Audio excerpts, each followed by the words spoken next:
In order to keep his wife sexy and voluptuous, the man made her take a pill every day. Sometimes he would even check her mouth to make sure she had swallowed it before leaving for work with peace of mind. He would also routinely call home at 2:30 in the afternoon to ensure his wife was at home. On the surface, the man seemed to be controlling, but in reality, he was the one being controlled. The true demon was actually his wife. Adele was the only daughter of a wealthy family with money that would last for generations, but a sudden fire took her parents' lives. Her boyfriend David risked his life to save her from the fire. Due to severe psychological trauma, she was sent to a psychiatric hospital.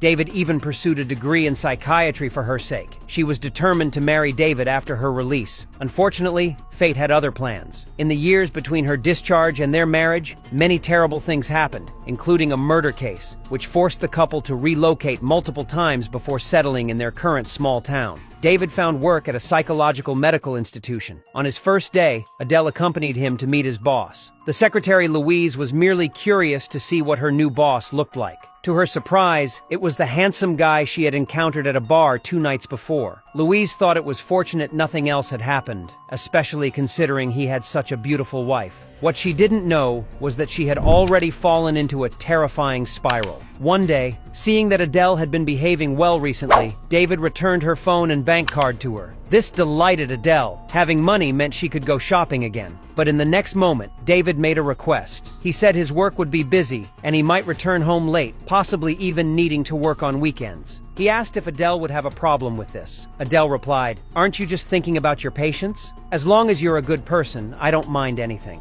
Though this is what Adele said. Afterward, she began investigating the people around David. One morning, just after Louise had dropped her child off at school, she bumped into Adele on her way back. Louise quickly helped Adele up, realizing she was her boss's wife. Shocked, she exclaimed, "It's you!" Adele pretended to be surprised and asked, "Have we met before?" Louise explained that she was David's secretary and had seen photos of Adele and David in his office. She didn't want to engage with Adele further, but Adele was like a piece of chewing gum, insisting they have coffee together. Louise reluctantly sat down. Adele asked her many questions about David's work while also telling her that her family had endless money, and her only job was to be an obedient, wealthy wife. Initially, Louise didn't want to befriend Adele, but the trap Adele had set was too elaborate and meticulous. Without realizing it, Louise walked straight into the abyss.